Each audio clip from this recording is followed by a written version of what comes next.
वाली ननद। आकांक्षा की शादी किशनगढ़ नाम के गांव में धीरज के साथ हुई। घर में आकांक्षा के सास ससुर और एक ननद थी जिसका नाम था रुचि। वैसे तो घर में सब मिलजुल कर ही रहते थे, पर रुचि का स्वभाव थोड़ा अलग था। वो किसी भी व्यक्ति की कमियों की खिल्ली उड़ाती थी। एक दिन आकांक्षा और धीरज बाहर घूमने जा रहे थे।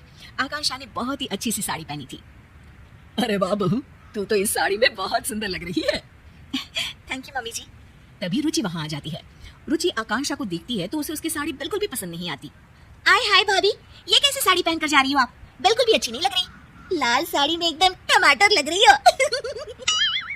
आकांक्षा को रुचि की इस बात पर बहुत गुस्सा आता है। ये रुचि, तुम इस तरह से मेरी खिल्ली मत उड़ाओ, समझी? छोटी हो छोटी ही रहो। मैंने तो जो कहा सच ही कहा। जैसे कि ये जो झुमके पहने हैं ना, इतने भारी। ध्यान रखना भाभी, कहीं कान ही ना कट जाए। आकांक्षा ये बात सुनकर और भी गुस्सा हो जाती है। धीरज बात संभालने की कोशिश करता है। चलो आकांक्षा, फिल्म के लिए लेट हो रहा है। मुझे नहीं जाना कोई फिल्म देखने। आकांक्षा नाराज होकर अपने कमरे में चली जाती है। उसके जाने के बाद सब रुचि को डांटते हैं। रुचि, तुम्हें बिल्कुल भी तमीज नहीं है कि किससे क्या बात करनी चाहिए। बस हर किसी का मजाक उड़ाती रहती हो। मैंने क्या कहा भैया? मुझे तो सच में भाभी के कपड़ों पर हंसी आई। फिल्म देखने से ज्यादा लग रहा था जैसे किसी शादी में जा रही थी। रुचि हंसते हंसते अपने कमरे में चली जाती है। रुचि की इस आदत ने सबको बहुत परेशान कर रखा था। उसे हर किसी का मजाक बनाने की अब तो आदत सी हो गई थी। एक दिन आकांक्षा और उसकी सास टीवी पर अपना मनपसंद कार्यक्रम देख रहे थे। तभी वहाँ रुचि आ जाती है। क्या आप दोनों बेकार की सास बहू के सीरियल्स देखती रहती हो? कुछ समझदारी वाले भी सीरियल्स देख लिया करो ना। हमारी मर्जी है, हम कुछ भी देखें, तुम्हें उससे क्या? भाभी सच क्यों नहीं कहती कि इन सीरियल्स के अलावा कुछ देखने का आप लोगों के पास दिमाग ही नहीं है? रुचि हंसने लग जाती है और इतना कहकर वो वहाँ से चली जाती है। रुचि भी ना कभी कभी तो हद ही करती है। पता नहीं अपने आप को क्या समझती है। कोई बात नहीं मम्मी जी, कल इसकी सहेलियां आ रही है ना, उनके सामने ये बहुत समझदार बनती है। अच्छा सबक सिखाएंगे इसको। तुम सही कह रही हो बहू, सबक तो इसे सिखाना ही होगा। अगले दिन रुचि की कॉलेज की सहेलियां उसके घर आती है। उनके सामने रुचि बहुत ही अच्छे तरीके से बर्ताव कर रही होती है। मैंने प्रेमचंद की नॉवेल पढ़े हैं कोमल, गरीबी के ऊपर उन्होंने काफी अच्छी कहानियां लिखी है। तुम्हें तो साहित्य कला की काफी जानकारी है रुचि। कल हमारे कॉलेज में साहित्य पर एक वर्कशॉप होने वाला है, तुम चलोगी ना?